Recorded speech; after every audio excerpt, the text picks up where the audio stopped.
Hi, and welcome to the first episode of the Engineering Street podcast. In this series, we will look at the hottest and best new innovations in engineering and technology, as well as explore the viability of upcoming projects. What is ZEROe? So ZEROe is a zero-emission aircraft from Airbus estimated to enter the market by 2035. It will be powered by hydrogen-based fuel instead of petrochemicals or electric batteries. So what exactly is hydrogen fuel, you may ask? On a basic level, liquid hydrogen is burned with oxygen in a gas turbine, which then creates a highly efficient hybrid electric propulsion system. The resulting emissions of dihydrogen monoxide, commonly known as water, is released into the atmosphere, chemically, radioactively, and pollutant-free. But more on this next week.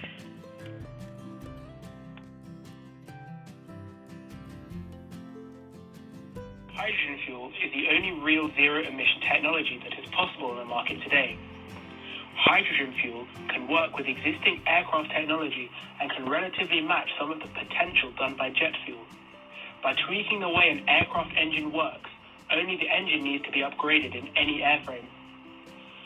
Hence why the Airbus company is so optimistic to bring it to the market by 2035. Airbus has created 3 concept aircraft that will use this technology.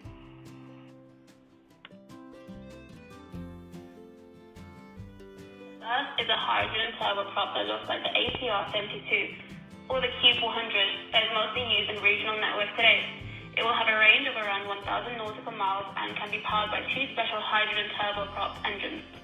This aircraft will carry just under 100 passengers in a normal configuration, but is designed for a regional feeder route for bigger airlines, so its specifications suit it perfectly.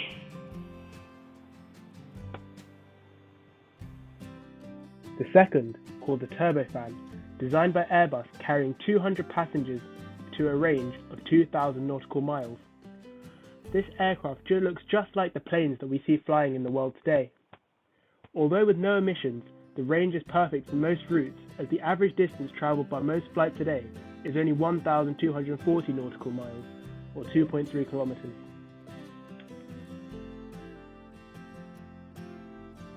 Last concept, and by far the most interesting, is the blended wing concept. This will see passengers and carry cargo in a completely different way than modern aircraft. But as the aircraft itself, as the wing, it will be able to shave tens of percentiles of its view pad, pivoting a longer range and being able to carry more passengers. But what would it be like to fly on board this aircraft? Airbus has also released several cabin innovation concepts that show off the way we would experience their new aircraft in the future. For one, there will still be windows, unlike other certain supersonic aircraft. There will be, however, augmented reality on the walls that will improve visual fidelity, allowing people to access data or see outside of the cabin with wide screens. The second concept is creating spaces for those on board the aircraft. These concepts are called living spaces and can be modified for certain activities, such as exercise or a bar for passengers to enjoy. Airbus has also suggested that the airlines of the future will provide seating opportunities, such as lie-flat bunk beds. This is quite an optimistic view of the future. The concept we have unveiled will offer the world a glimpse of our ambition to drive a bold vision for the future of zero-emission flight, said the Airbus CEO. I strongly believe that the use of hydrogen both in synthetic fuels and as a primary power source for commercial aviation has the potential to significantly reduce aviation's climate impact. There will now be some pictures of what you can expect the interior to look like.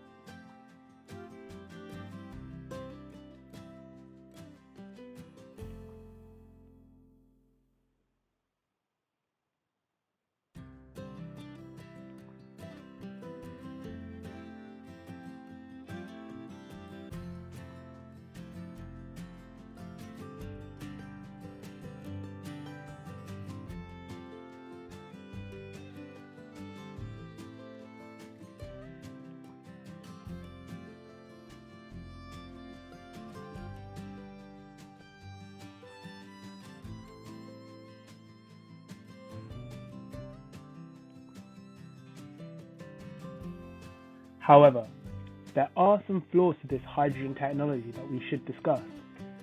Firstly, we're talking about a fuel type that isn't produced on the scale that is required by airlines around the world. Even biofuel production, that has seen massive advancements in recent years, is many years behind having any real impact.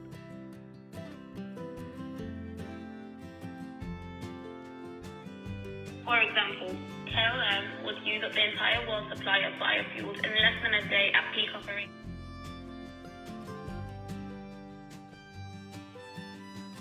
As biofuel, plus the range offered by hydrogen is much smaller than the range offered by jet fuel, and is like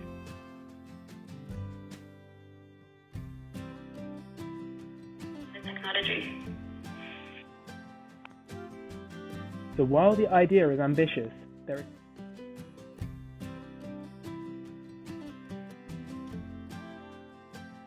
But who's to say that future versions, such as a 2.0 hydrogen aircraft, can't compete on the same transatlantic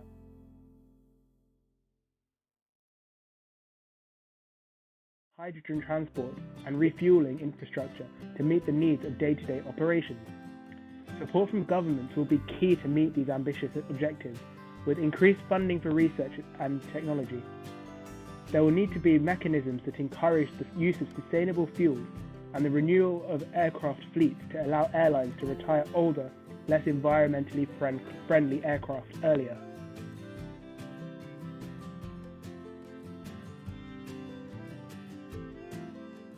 Lastly, Airbus had a poor track record when it comes to environmental aircraft concepts. They planned to fly an electric aircraft in 2020 called the E-Bank that had a single electric engine on its wings in 3 jet fuel engines in partnership with Rolls-Royce, although they ended up cancelling the entire project last year in April.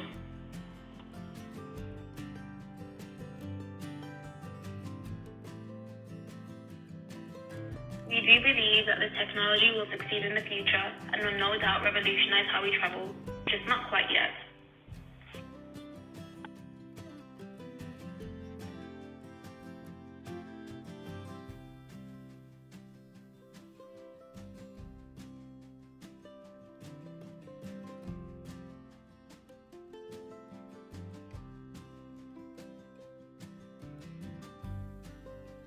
Thank you so much for watching today's video. Next week we'll be going into further detail on how hydrogen fuel works. We hope you enjoyed the video. Please like, share and subscribe, and as always, see you next week.